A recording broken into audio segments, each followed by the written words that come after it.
So it seems like you are discovering and describing what many of the change leaders that I've been working with and talking with around the world are discovering, that we need to go into the depth of our individual and shared humanity to both discover the creativity and innovation force, but also to live with difference and turn it into this richness of diversity. Sim, porque o profundo de nossa humanidade é algo que contém tudo aquilo que suporta a nossa humanidade. Não existe uma humanidade pura. A humanidade tem também as outras formas de existência como constitutiva dela própria. Por isso que há um universo muito grande de criatividade dentro de nós. Costumo dizer que somos uma pequena parte da natureza que consegue dizer o que sente com palavras. As outras partes da natureza usam outras formas de dizer o que sente. Nós talvez sejamos a única parte da natureza que consegue dizer com palavras.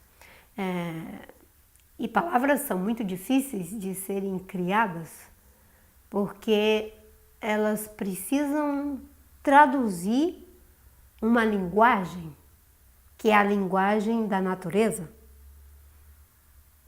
Tem uma educadora brasileira que disse uma frase que me marca profundamente, chama-se Nádia Bossa. Ela diz que a realidade responde na língua em que é perguntada. Eu gostei muito dessa frase, porque cheguei à conclusão de que a realidade é poliglota. E se nós não nos tornarmos poliglotas para conversar com a realidade, estaremos extraindo respostas e tendo um diálogo muito pobre com a realidade. Acho que os artistas, as pessoas espiritualizadas, os designers conseguem um diálogo muito mais amplo com a realidade, conseguem decifrar muito melhor a linguagem da realidade.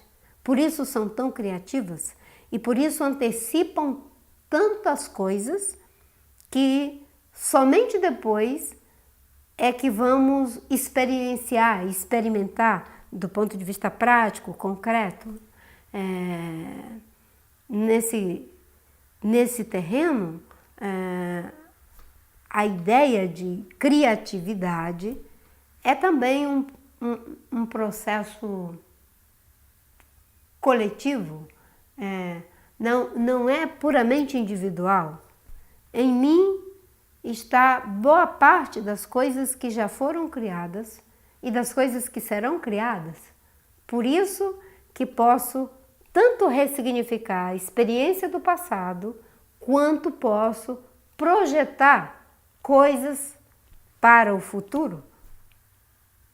Somos muito voltados a ignorar o passado e pensar muito mais no futuro, mas o presente é apenas um pretexto para que possamos mover a roda do passado na direção do futuro.